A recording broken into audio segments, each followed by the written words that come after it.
वो सारी चीज़ें करती है जो वो तब नहीं कर पाई जब उसे पता भी नहीं था कि ज़िंदगी में मर्जी नाम की भी कोई चीज़ होती है। एक तो आप जबरदस्ती मेरे घर से मुझे उठाकर यहाँ ले आए, इतनी देर से बैठाकर रखा है और वही सवाल पूछ रहे हैं जिसका जवाब मुझे पता ही नहीं है। आपको क्या लगता है कि मैं डर जाऊंगी? इस तरह से सवाल पूछने से मैं सारे इल्जाम कबूल कर लूंगी?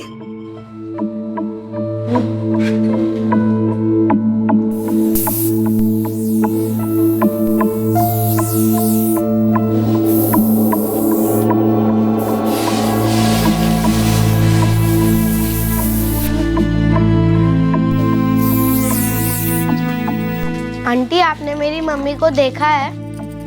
कौन है तेरी मम्मी? मैं नहीं जानती। वो कहाँ गई? बेटा, मैं जब जानती ही नहीं तेरी मम्मी कौन है, फिर कैसे पता चलेगा कि वो कहाँ गई?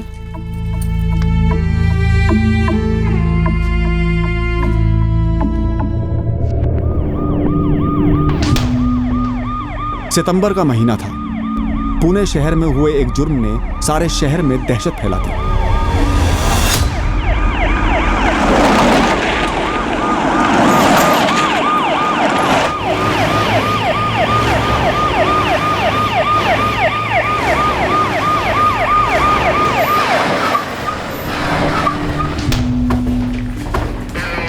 या लवकर या, ये चल पकड़ा बच्चा, बाजूला क्या, ये डब्बे वाला, सारी गाड़ी हटाओ, जल्दी जल्दी जल्दी जल्दी, आस्ते आस्ते, चला ये बाजूला क्या, आस्ते आस्ते, ये गाड़ी, ये चल जाओ दे,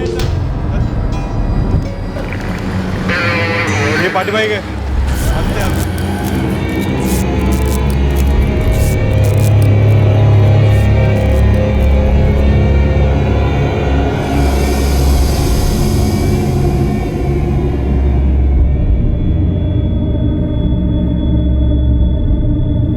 हमें 2 लावारिस बोरियों की खबर मिली थी। किसी अज्ञात आदमी ने फोन किया था, बोला था कुछ गड़बड़ लग रही है। जब हम पहुंचे हमें भी वही लगा।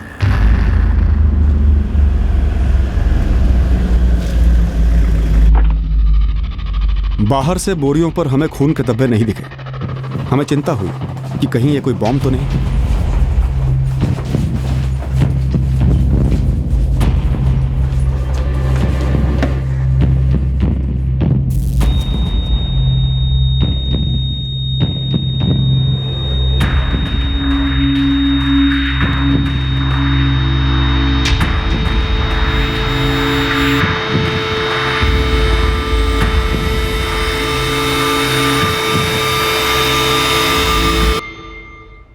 सर, कोई एक्सप्लोसिव नहीं है, मगर बदबू आ रही है काफी। लाश हो सकती है।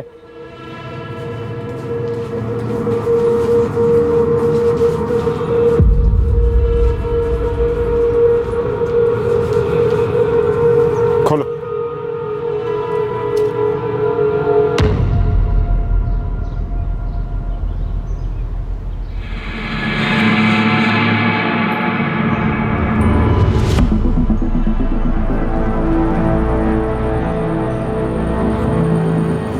अंदर एक प्लास्टिक बैग है सर। इसमें भी? दोनों को बाहर निकालो।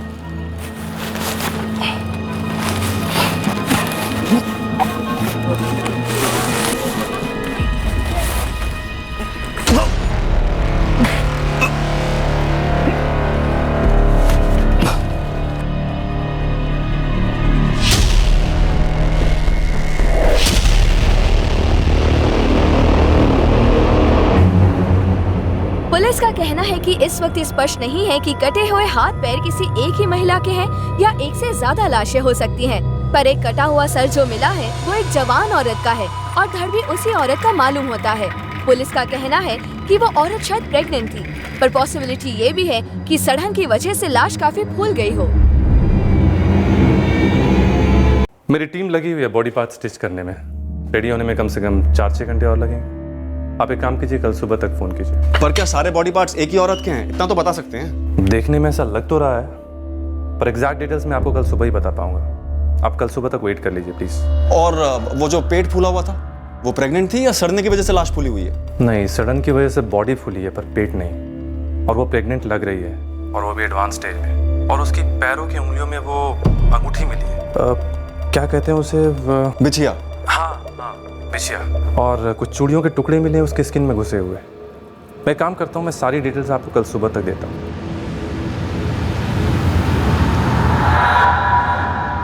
एकदम सड़ गई है, फिर भी भेज दो, सभी पुलिस थानों में भेज दो। सड़न देख के लगता है कि मर्डर 3-4 दिन पहले हुआ। ये 3-4 दिन पहले की मिसिंग कंप्लेंट्स निकलवाओ, कल सुबह तक और भी डिटेल्स मिल जाएंगी। सभी पुलिस थानों में बोल दो कि कल सुबह तक और डिटेल्स दे दी जाएंगी।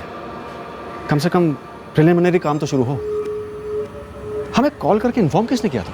कॉल करने वाला एक ऑटो ड्राइवर जो ट्रेस हो गया, और कल ये चेक कर रहा है कि आसपास के एरिया में कहाँ सीसीटीवी है। अगर आपको पता चला है कि मैंने आपको फ़ोन करके बताया है, तो इसलिए पता चला है कि मैंने ही अपने फ़ोन से कॉल किया था और फ़ोन बंद भी नहीं किया। चंदन किसी को बोरियां रखते हुए कि देखा था?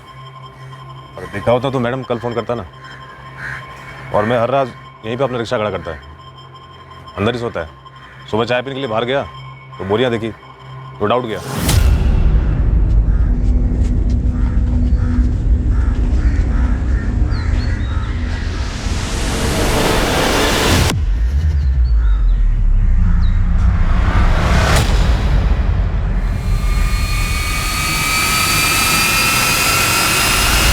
बोरे के बाहर तो खून लगा नहीं था, तो फिर कैसे डाउट?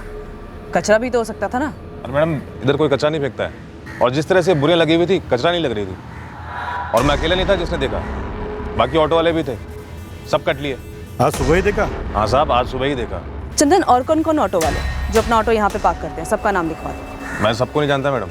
देख चंदन, तुम जितनों को जानता है उनकी डिटेल्स बता दे, बाकी हम पता कर लेंगे।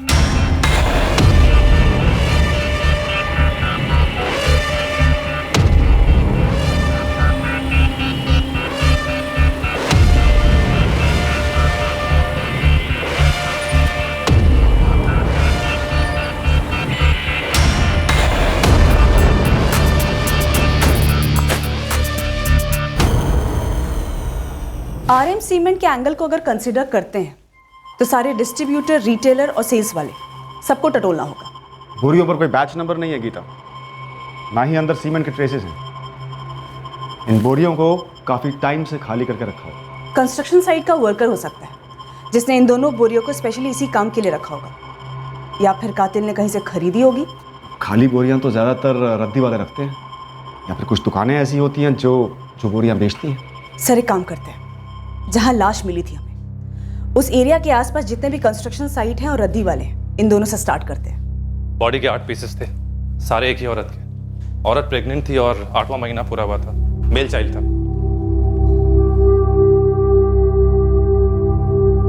काटने से पहले कैसे मारी गई? पूरे बदन पर कई घाव है, शायद गला घोटा गया होगा, क्योंकि और कोई कॉज ऑफ डेथ नजर नहीं आया। और बॉडी को इतने क्लीन तरीके से काटा गया है कि कुछ भी कहना मुश्किल है। 31 और 38 के बीच की रही होगी। Time of death? आपको मिलने के कम से कम 48 घंटे पहले मारी गई है। आज 7 सितंबर है, तो आप 4 सितंबर पकड़ लो। 4 को मारी गई, 6 को लाश मिली, यानी 5 को लाश कहीं रखी गई होगी और फिर काट का ठिकाने लगा था। पॉसिबिलिटी है, लेकिन एग्जैक्ट डिटेल्स तो आपको कौन ही बता पाएगा जब आपके हाथ आए। आप पैर के बिछिया के बारे में बात कर रहे थे, और चूड़ियाँ? हाँ, वो निकाली है हमने, और मेरी एक टीम मेंबर ने कहा कि वो नॉर्थ इंडियन स्टाइल है। सर, इसमें जो स्टोन लगा हुआ है ना, ये ज्यादातर हमारे नॉर्थ साइड की औरतें ही पहनती हैं। नॉर्थ साइड किसी खास जगह से? यूपी, बिहार, पंजाब? किसी खास जगह के बारे में तो हमें नहीं पता, लेकिन हाँ, हमारे पश्चिम यूपी की औरतें तो यही पहनती हैं। एक और बात, बॉडी के टुकड़े सिंगल अटेम्प्ट में अलग किए हुए लगते। सिंगल अटेम्प्ट मतलब कुल्हाड़ी जैसे किसी चीज से वार किया हो? नहीं, ये आर पार की कटिंग। जैसे हाथ को अगर आप देखेंगे, इतनी क्लीनली काटा हुआ है, लगता है किसी मशीन का इस्तेमाल किया। मशीन? हर कट को देख के लगता है कि वो इतना स्ट्रेट है, कहीं कोई आड़ा टेढ़ा नहीं। किस तबके की हो सकती है और? इसमें मैं आपकी कोई हेल्प नहीं कर सकता। एक तो लाश इतनी बुरी तरह से गल गई थी, और बॉडी पर जो कपड़े थे ये इतनी बुरी तरह से खून में लिपटे हैं कि इनके सलवार सूट का ओरिजिनल कलर भी समझ में नहीं आया। ये किस टेलर का है, किस ब्रांड का है, कुछ समझ में नहीं। हालांकि कंचन का कहना है कि इसके प्रिंट को देख के लगता है कि ये उत्तर भारतीय है।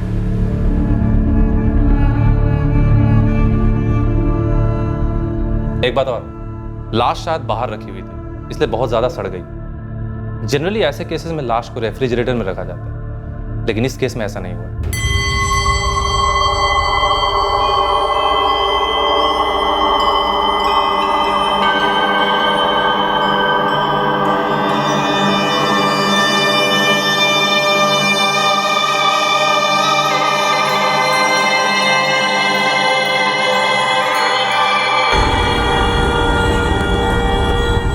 ये हड्डी के आर पार काटने वाला इलेक्ट्रिक सॉ मशीन हो सकता है, वो लकड़ा काटने वाला टिम्बर मार्ट्स में जो यूज होता है, या फिर मार्बल या पत्थर काटने वाली मशीन एक झटके में आर पार कर सकती है।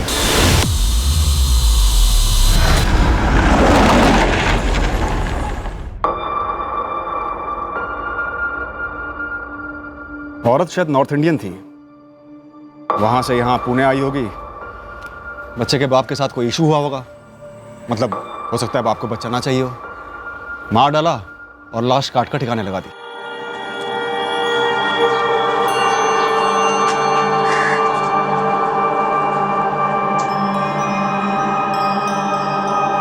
नॉर्थ इंडिया के पुलिस स्टेशन में केस डिटेल्स भेजें, ये पिछिया की आइडेंटिफिकेशन करवाएं। चांस लेते हैं सर। वैसे भी हमारे हाथ में फिलहाल कुछ है नहीं, लेकिन सबसे पहले साइबर सेल की मदद लेनी हो। पहले चेहरा तो बने।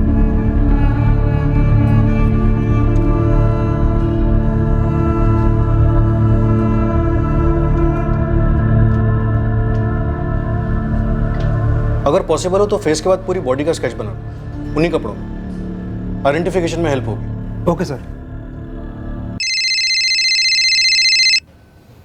हाँ गीता। संजय को एक सीसीटीवी फुटेज मिला है जिसमें एक बाइक दिखी है, उस पर 2 लोग हैं और सेम बोरियां हैं। ग्रेट।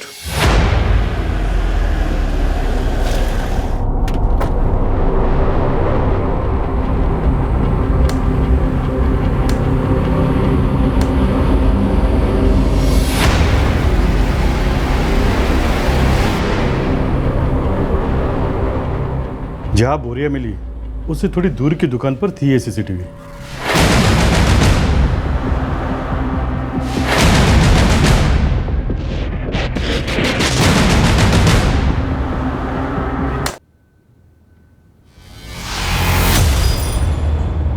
सिर्फ इसी दुकान पर सीसीटीवी था, इसके आगे की किसी दुकान पर नहीं था? यस सर, और किसी भी दुकान पर सीसीटीवी नहीं था। लेकिन यही लोग इन्वॉल्व, बोरिया सेम, RM सीमेंट्स। बाइक की नंबर प्लेट दिख नहीं रही है और पीछे जो भी बैठा है उसने बहुत स्मार्टली अपना चेहरा कवर कर रखा है, और चलाने वाले का हेलमेट तो खैर पूरा ही ब्लैक है, चेहरा बिल्कुल नहीं दिख रहा। सर हेलमेट पे एक येलो पट्टी और बाइक के पेट्रोल टैंक का कलर बाइक के कलर से बिल्कुल अलग है। पीछे जो बैठा है ये कोई आदमी है या फिर कोई औरत है जो जीन्स टी शर्ट पहन के बैठी है, ताकि हम गुमराह हो सके? सर फिजिक वाइज तो ये औरत ही लग रही है जिसने कंधे पे बैकपैक ले रखा है।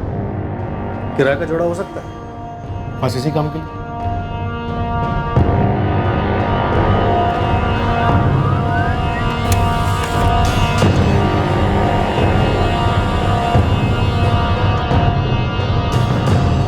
एनालाइज करने पर भी कुछ खास नजर नहीं आ रहा। फिर भी हिला देते हैं, शायद कोई पहचान जाए। बाइक, हेलमेट, कुछ भी। बाइक पुरानी दिखती है लेकिन पेट्रोल टैंक अलग रंग का है। नवीन, लोअर मिडिल क्लास एरियाज पर ज़्यादा फोकस करो। बाइक मैकेनिक्स और ऑटो स्पेयर पार्ट्स वालों को भी टटोलो। हो सकता है किसी ने हाल ही में पेट्रोल टैंक बदलवाया हो। हमने पूरे शहर में इन 2 बाइक सवार लोगों को खोजा। हमारे सामने जो भी ऑप्शंस थे हम उस पर काम करते रहे। संगीन जुर्म था और इसकी तह तक जाना जरूरी था। हमारा नेटवर्क भी काम पर लगा था, ये पता करने कि शायद किसी ने इन दोनों को पहचान लिया हो। मीडिया के थ्रू हमने इस केस को काफ़ी पब्लिसिटी दी। हमें लगा था इससे शायद कोई औरत को पहचान ले। औरत 8 महीने पेट से थी, 1 महीने में डिलीवरी होती। इस एडवांस स्टेज में किसी ना किसी गायनेकोलॉजिस्ट के पास तो गई होगी, कोई मैटरनिटी होम जहां डिलीवरी होने वाली थी। एब्सोल्युटली सर, किसी ना किसी हॉस्पिटल में अपॉइंटमेंट तो जरूर लिया होगा डिलीवरी के लिए। डॉक्टर ने डेट्स दी होंगी चेकअप के लिए, ड्यू डेट दी होगी, लेकिन ये अब कभी नहीं पहुंच पाएगी।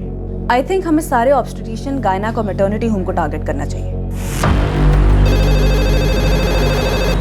Hello, Somlal maternity hospital. Hello, Vibho nursing home. Hello, Ragini maternity hospital.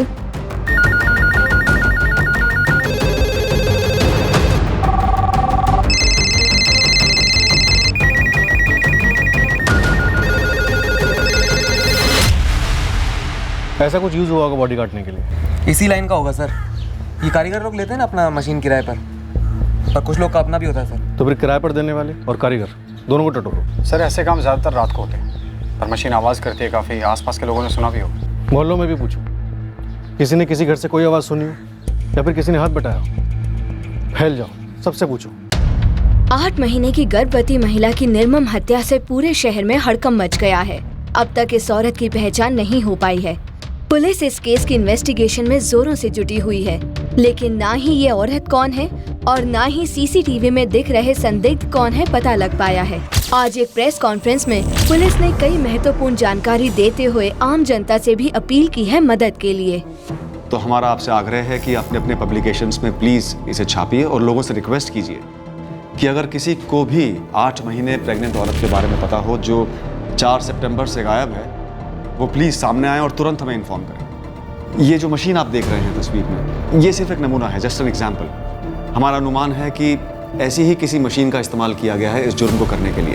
हमारा ये भी अनुमान है कि मुजरिम कोई ऐसा शख्स हो सकता है जो पेशे से इस तरह के औजार का इस्तेमाल करता हो। तो हमारी रिक्वेस्ट है कि किसी को किसी पर कोई भी शक है वो प्लीज़ आगे आए और हमें इन्फॉर्म करें। टिप देने वाले की आइडेंटिटी को गुप्त रखा जाएगा और सही टिप देने वाले को इनाम भी दिया जाएगा।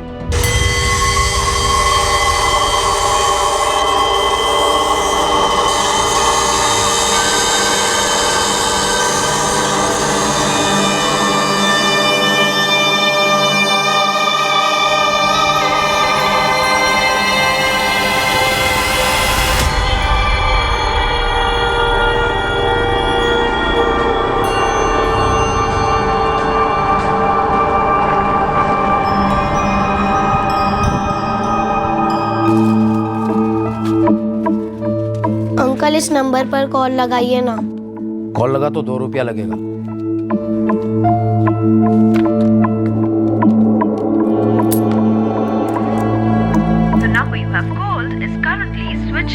फोन स्विच ऑफ है।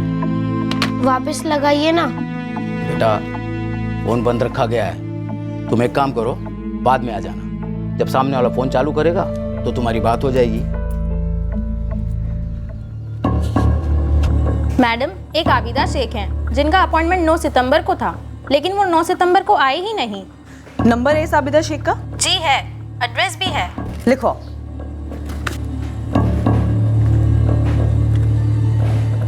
Thank you.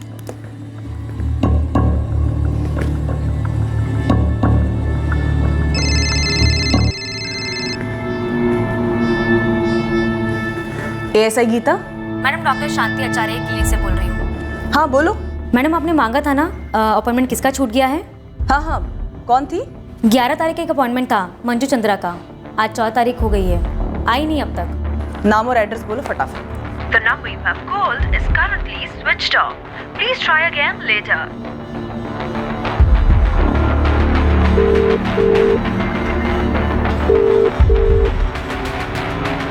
जयकर, गाड़ी निकालो। अर्चना चल।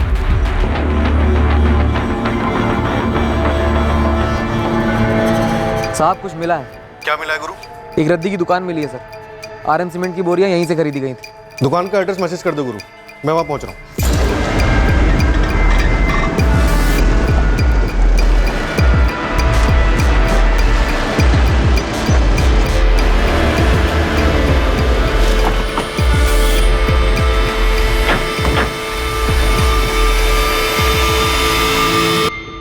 अरे भाई, हाउस नंबर 63।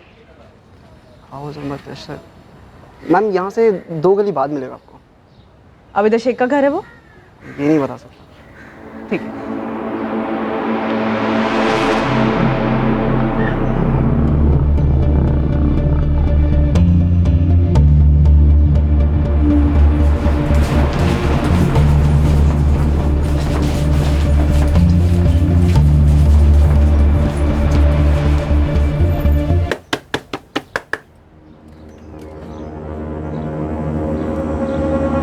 जी, आबिदा शेख का घर यही है? क्यों? क्या बात है? आप कौन लगती हैं उसकी? आप काम बोलो जी। देखो आबिदा का फोन स्विच ऑफ आ रहा है। या तो तुम उसे घर से बाहर निकालो या मैं घर में घुस के चेक करूँ। क्या चेक करेगी आप? 8 महीने प्रेग्नेंट है ना वो। तो ये डॉक्टर नमिता के पास उसका 9 तारीख का अपॉइंटमेंट था, गई क्यों नहीं वो? उससे आपका क्या ताल्लुक है? देखो सीधे सीधे ये बताओ वो घर पर है या नहीं।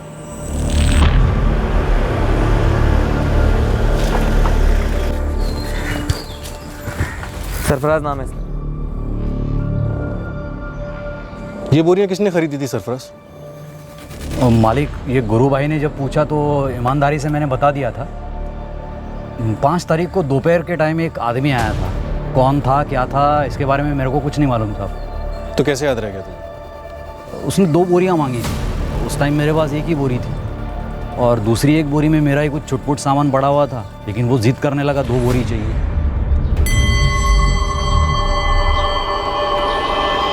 भाई सुनो, गोनी मिलेगी? गोनी चाहिए?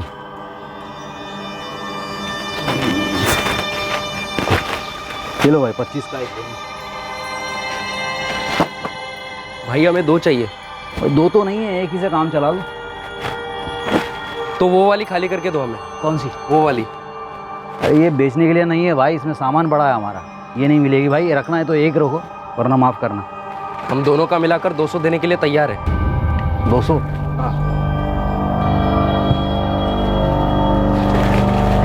भाई जल्दी खाली करना दूसरी वाली।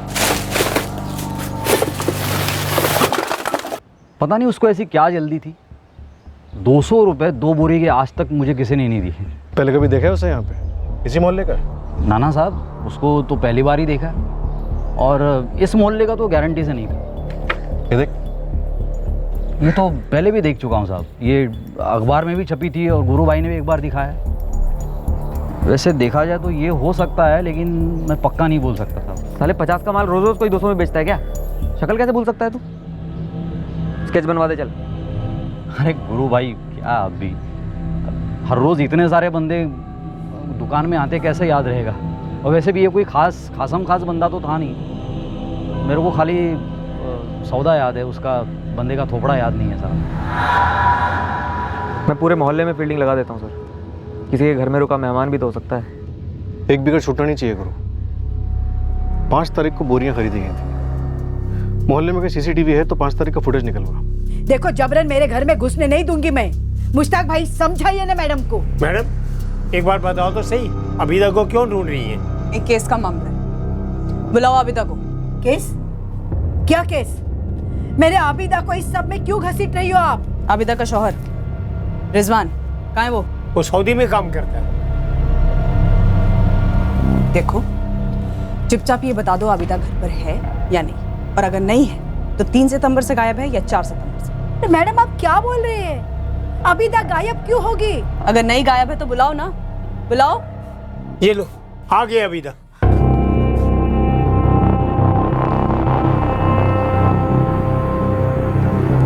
लो कर लो तसल्ली।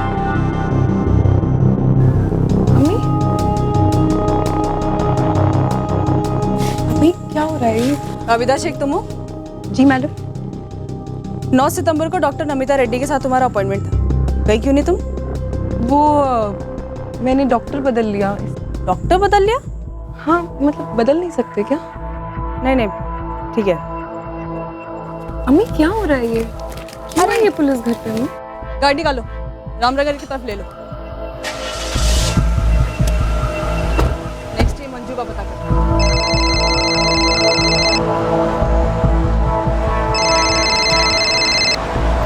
हेलो जी ये किसका नंबर है? इस नंबर से फोन आया था। मैं पुलिस। तुम मंजू चंद्रा बोल रही हो? हाँ हम मंजू चंद्रा हैं। क्यों किया मैडम आपने फोन? तुम्हारा डॉक्टर शांति आचार्य के साथ अपॉइंटमेंट था, गई क्यों नहीं तुम मिलने? हाँ वो हम गए नहीं क्योंकि हमारी ननद दूसरे डॉक्टर को दिखाने के लिए बोली। ठीक है गाड़ी थाने ले। सर गुरु अपने लड़कों के साथ खोजबीन कर रहा है, लेकिन अभी तक कुछ भी हाथ नहीं लगा। मिसिंग कंप्लेंट भी कोई मैच नहीं हुई। नहीं सर, 3 मिसिंग कंप्लेंट दर्ज हुई थी 3 सितंबर को, लेकिन उनमें से कोई प्रेग्नेंट नहीं थी। वो तो हो सकता है जानबूझकर न लिखवाया हो। सर तीनों केस की बैकग्राउंड चेकिंग की, सच में कोई प्रेग्नेंट नहीं थी और ना ही कोई गड़बड़ मालूम हुई। यूपी साइड से कोई खबर? कुछ भी ठोस नहीं सर। वहाँ की पुलिस को जो कुछ भी डिटेल्स मिल रही हैं वो मैं फॉरवर्ड कर रहा हूँ। एक बार सारे एंगल्स फिर से देखते हैं, हो सकता है कुछ हाथ लग जाए जो पहले छूट गया हो। फिर से स्टडी करते हैं। लावारिस डेड बॉडी और उससे जुड़े सुरागों को हम बारीकी से दोबारा छांटने लगे थे जब अचानक से एक ऐसी लीड मिली जो हमारी तहकीकात के दायरे के बाहर से आई। हमें पहला ऐसा सुराग मिला जो हमें हमारे संदिग्ध तक ले जाने वाला था।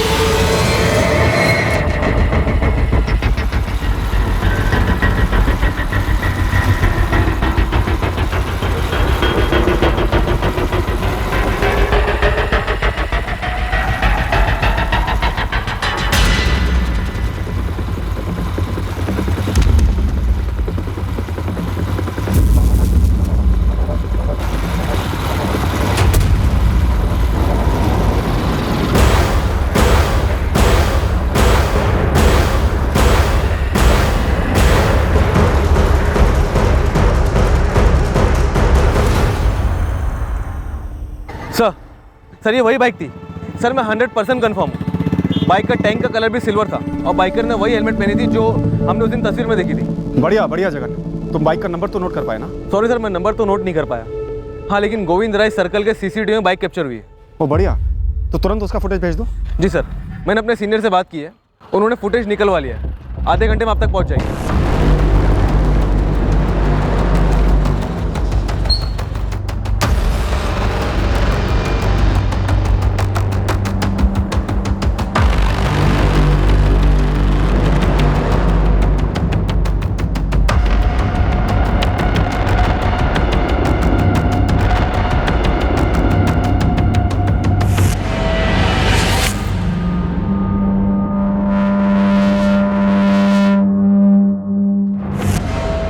इस कैमरे में बाइक के आगे वाला नंबर प्लेट साफ नजर नहीं आ रहा। सेकंड कैमरा देख।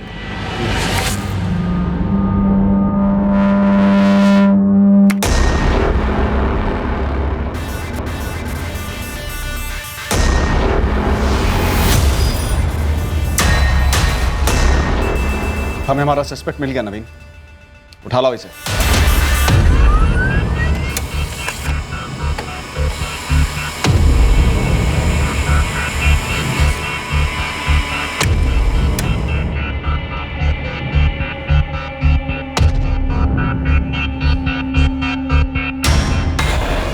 बाइक किसी नारायण जोशी के नाम पे रजिस्टर्ड है और हमें आरटीओ से इसके ड्राइविंग लाइसेंस की कॉपी भी मिल गई।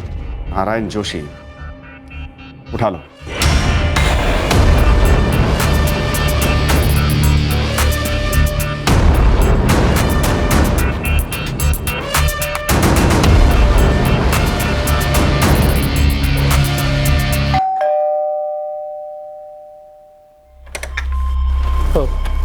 जी, ये औरत कौन है? सर ये तो अखबार में थी, वो कटी हुई लाश। लेकिन मैं इसे नहीं पहचानता सर। ये बाइक पहचानते हो? हाँ, ये तो तुम्हारे नाम पर रजिस्टर्ड है, मना नहीं कर सकते। मेरे नाम पर? अजीब बात है, अभी तक इसका रजिस्ट्रेशन चेंज नहीं हुआ। अब तुम बोलोगे बेच दी वगैरह वगैरह। वगैरह वगैरह नहीं सर, सच में बेच दी, करीबन 4 महीने पहले सर, मई में। किसे बेची? बिना रजिस्ट्रेशन बदले? रजिस्ट्रेशन बदलने की जिम्मेदारी तो खरीदने वाले की होती है ना सर। मुझे इस मर्डर वर्डर के बारे में कुछ मालूम नहीं सर, आप प्लीज़ मुझे इसमें मत घसीटिए। किसे बेची? एक असलम मैकेनिक है, बाइक रिपेयर करता है। मैंने उसको मार्च में बोला था कि कोई ग्राहक मिले तो बेच दे। उसका मई में फ़ोन आया था मुझे कि उसको एक पार्टी मिली है। उसने मुझे बाइक के 22,000 रुपये दिए। मैंने उसको बाइक और बाइक के पेपर दोनों दे दिए। असलम का नंबर और एड्रेस चाहिए? हाँ देता हूँ सर, है मेरे पास। तुमने असलम से पूछा नहीं उसने बाइक किसको बेची या खुद के लिए ली? खुद के लिए तो नहीं लेगा सर, मुझे लगता है उसने किसी पार्टी को ही बेचा है सर, लेकिन मैं पक्का नहीं बोल सकता।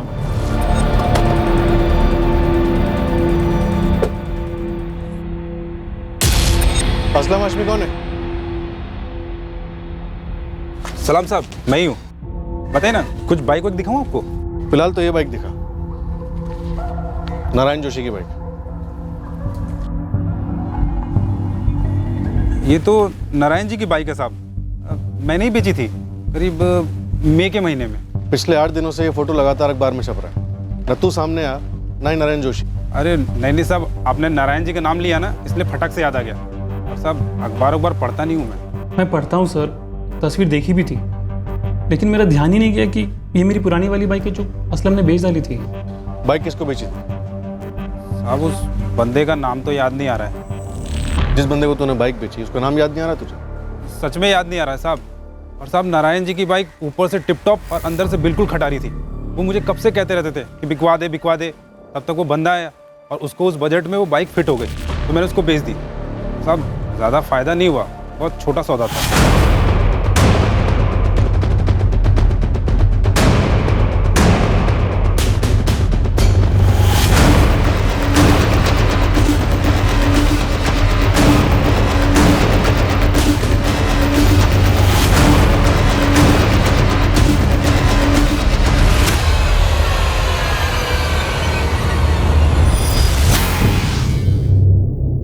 साहब मैंने उसको 2-4 बार कॉल करके बोला कि भाई आके अपना कागज़ ले जा, पर साहब वो आया ही नहीं। फिर मैंने भी छोड़ दिया और तब से ही कागज़ मेरे पास ही पड़ा हुआ है।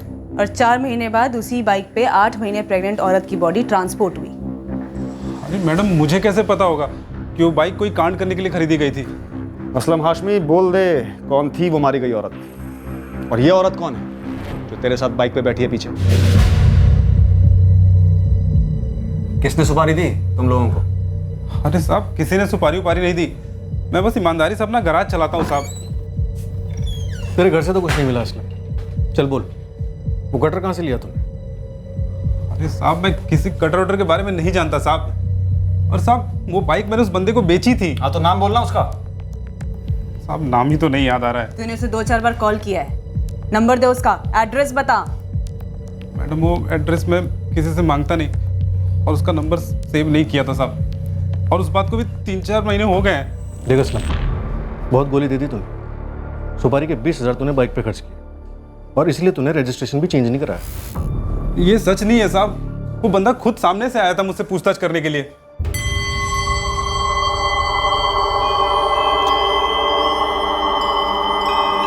हाँ भाई सुन, तेरी नज़र में कोई सेकेंड हैंड अच्छी सी बाइक है, खरीदनी है?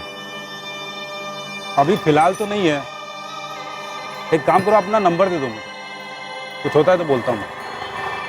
एक काम कर, तू अपना नंबर दे दे, मैं मिस कॉल मारता हूँ। हाँ ले लो। तू उसे नहीं जानता, वो तुझे नहीं जानता, फिर तेरा ही गराज मिला तो उसे बाइक लेने के लिए? अरे साहब मैं मैकेनिक हूँ और सिर्फ बाइक का। और साहब इससे पहले मैंने कितने सेकेंड हैंड बाइक बेचे हैं, अब किसी ने बताया होगा मेरे बारे में। असलम तुझे उसका नाम नहीं आता, बात कुछ जम नहीं रही है। उसने तुझे अपना नंबर दिया लेकिन तूने सेव नहीं किया, तो तूने उससे कांटेक्ट कैसे किया नारायण की बाइक को बताने के लिए? तू टाइम वेस्ट कर रहा है असलम। बता दे कौन है ये और कौन कौन शामिल है इस मर्डर में? अरे साहब मैं अम्मी अबू की कसम खा के कह रहा हूँ साहब, मुझे सच में कुछ नहीं पता है। उस बंदे को मैंने 25,000 में बाइक बेची और सिर्फ 3,000 उसमें से लिए। साहब आप मोबी नगर में जाके किसी से ही पूछ सकते हो मेरे बारे में, कोई मेरे बारे में गलत नहीं बोलेगा साहब। साहब बेवजह मुझे इस मामले में मत घसीटो। हम नहीं घसीट रहे, ये बाइक तुझ तक पहुंची है। इस केस में बहुत गर्मी है असलम, और तू बता नहीं रहा है कि तूने बाइक किसको बेची। सर तो सारा से किसी पर ही आएगा ना, ऐसे कोई बाइक बेची नहीं, ऐसे कोई पेपर चेंज नहीं हुए, ऐसा कोई कस्टमर था ही नहीं। अरे था साहब, बिल्कुल था साहब। मुझे यही सब लफड़े वाले काम करने होते तभी कहाँ से कहाँ पहुँच गया होता साहब। साहब मेरे हाथ देखो साहब, ईमानदारी वाले हाथ है साहब। नारायण जोशी की बैकग्राउंड चेकिंग हुई, हमें भरोसा हो गया था कि उसने वाकई में बाइक असलम को बेची थी। उसका इस मर्डर केस से कनेक्शन होना लगभग ना के बराबर था। मैकेनिक असलम हाशमी की बैकग्राउंड चेकिंग से भी कुछ शक करने जैसा नहीं मिला। उसके भी इस केस से ताल्लुक होने के आसार नहीं दिखे जिसमें एक प्रेग्नेंट औरत का मर्डर हुआ था। असलम हाशमी नाम है, नंबर है 444987646। इस नंबर पर मई मंथ में हमारे सस्पेक्ट के कॉल आए भी हैं और गए भी हैं, तो इस नंबर की टॉप प्रायोरिटी पे कॉल रिकॉर्ड निकालिए प्लीज। हमें उम्मीद थी कि अगर असलम सच बोल रहा था तो उसके कॉल रिकॉर्ड्स में उस खरीदार का नंबर दिखेगा जिसको असलम ने नारायण की बाइक बेची थी, जिसका कटी हुई डेड बॉडी डंप करने में इस्तेमाल हुआ था। काफी कोशिशों के बाद भी असलम सस्पेक्ट का हुलिया याद नहीं कर पाया, ना ही उसके बारे में कोई और जानकारी दे पाया। हम इस केस में कुछ आगे बढ़े तो थे, पर ऐसा लग रहा था कि हम कहीं जाकर अटक गए हैं। कुछ भी याद नहीं आ रहा साहब।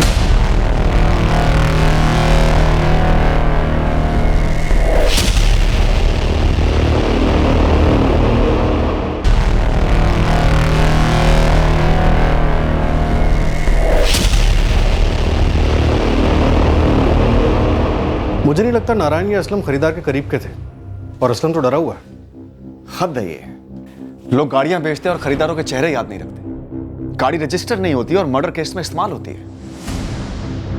कॉल रिकॉर्ड्स की क्या पोजीशन है? गीता असलम हाशमी के मेके एक नंबर को स्कैन कर रही है। मर्डर प्लान है नवीन, इसमें कोई शक नहीं है। गाड़ी खरीदी गई लेकिन रजिस्ट्रेशन नहीं करवाया गया, तो जो सिम कार्ड इस्तेमाल हुआ है वो असली थोड़ी होगा। हो सकता है फर्जी हो, ये शायद ना भी हो। लेकिन एक बात, जो ट्रैफिक वालों के सीसीटीवी में हमारा संदिग्ध दिख रहा है, मुझे लगता है कहीं ना कहीं किसी ना किसी वजह से उसका चालान जरूर कटा होगा। चांस लेते हैं, फोन रिकॉर्ड्स तो स्कैन हो ही रहे हैं। पिछले 4 महीने के ई चालान और स्पॉट चालान सबकी रसीदें चेक करते हैं, हो सकता है कुछ मिल जाए। लेकिन बाइक का रजिस्ट्रेशन तो नारायण के नाम पर, घूम फिर के वहीं पहुंच जाएंगे। रजिस्ट्रेशन पेपर हेलमेट वाले के पास पहुंचे ही नहीं थे, वो असलम के पास ही थे। और जब ट्रैफिक वाले ने चालान काटा होगा तो इस हेलमेट वाले ने अपना असली लाइसेंस दिया होगा। अब इस छोटे से काम के लिए वो अपना जारी लाइसेंस तो बनवाएगा नहीं। पॉइंट है नवीन, चांस लेते हैं। एक तरफ हम असलम के मई के महीने के कॉल रिकॉर्ड्स को बड़ी बारीकी से चेक कर रहे थे ताकि हम इस बाइक के खरीदार तक पहुंच सकें। दूसरी तरफ हमने ट्रैफिक डिपार्टमेंट की मदद ली, यह जानने के लिए कि इस जुर्म में इस्तेमाल की गई बाइक से कभी कोई ट्रैफिक रूल तो नहीं टूटा था, चालान तो नहीं कटा था, या फिर मई से सितंबर के बीच कभी सस्पेक्ट का लाइसेंस चेक किया गया हो। काम आसान नहीं था, पर हमें भरोसा था कि हम संदिग्ध तक पहुंच ही जाएंगे। बस इस बात का अंदाजा नहीं था कि इसमें कितना समय लगने वाला है।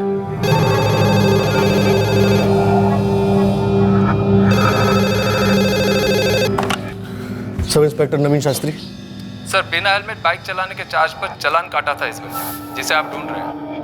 सर, चालान की कॉपी मिल गई है। कौन है ये प्रसाद? 4 जून और 11 जुलाई 2 बार इसका चालान काटा था। सर, दोनों ही बार इसके पास सेम लाइसेंस था। सर, बाइक का नंबर है MHX1HR54Y3। लाइसेंस नंबर, नाम, पता? लाइसेंस नंबर तो आरटीओ को भेज दिया है सर, लेकिन सर मुझे नहीं लगता ये लाइसेंस नंबर अपने पुणे आरटीओ का है। बिना रजिस्ट्रेशन के बाइक के खरीदार की लाइसेंस की कॉपी हमारे हाथ लग गई। यह हमारे सस्पेक्ट की ही थी और अब हमारी तहकीकात का एक अलग नया पन्ना खुल गया था। ड्राइविंग लाइसेंस जोधपुर के पास रहने वाले किसी ललित यादव के नाम पर रजिस्टर्ड है।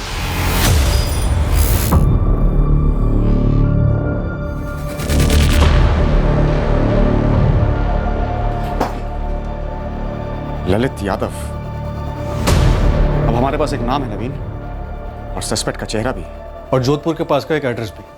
जोधपुर वैसे यूपी साइड तो नहीं है जहां से विक्टिम हो सकती है, लेकिन जोधपुर राजस्थान यहां से तो नॉर्थ में ही है। नवीन, जोधपुर जाओ और उठा लाओ इसे। अगले दिन हमारी टीम जोधपुर के लिए निकली। जोधपुर में हम हमारे संदिग्ध ललित यादव को पकड़कर उसी से मारी गई औरत की पहचान कराना चाहते थे। तुमको क्या लगा हमको कुछ पता नहीं चलेगा? क्यों?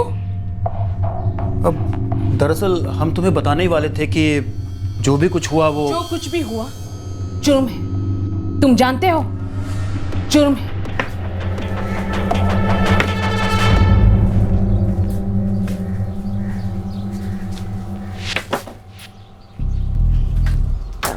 राम राम काका।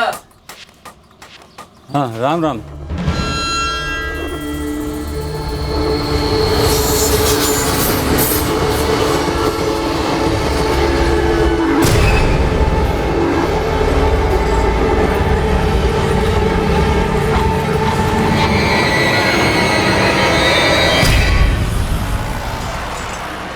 एक प्रेग्नेंट औरत का कत्ल करके उसे रास्ते से हटाया गया था।